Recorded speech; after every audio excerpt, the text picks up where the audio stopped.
Dan McLaughlin, you're the Chief Operating Officer of SASCO Global Investments, which is a Canadian company originally, but I understand you've branched out from North America. Yes, we started originally with our fund focus to be North America, a little bit in Europe, and had considered the Middle East because our investors are principally from the Middle East. Now, as a result of the crisis that occurred, financial crisis in 2008, our fund investors decided that we should continue to focus mostly on the Middle East, and so that's where we have dedicated our time and efforts since October 2008. Makes good sense. When you're not in Canada, you're in Saudi Arabia, I understand, which is your base. But is that the country from which most of the investors come from? Well, we have a mix between Saudi Arabia and the UAE are our principal investors, with the funds managed through European banks. What sort of investments are you looking at essentially? We have three areas of focus. We look at real estate and infrastructure investments, which includes construction and development.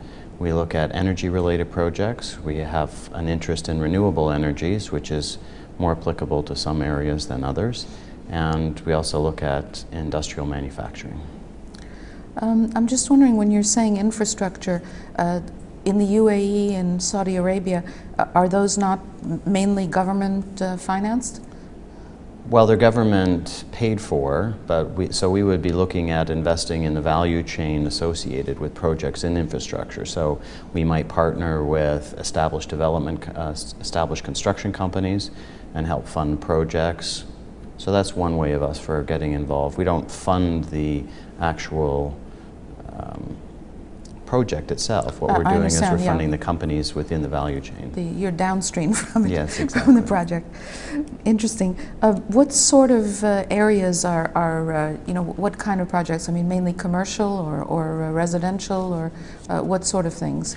Well, when we started refocusing our efforts into this region, we really wanted to look at the real estate and development sector.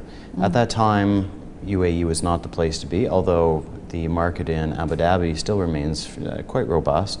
But really where we see the largest opportunities is in Saudi Arabia, and that's principally in the residential sector. Because of the demographics there, with a very young population base, that there are plenty of opportunities in the family housing sector.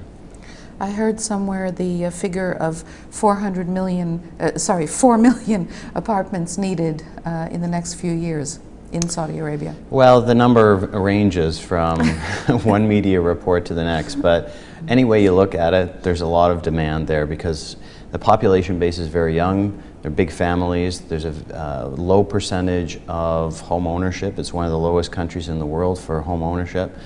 And yet there's a huge need, so there's this imbalance between supply and demand.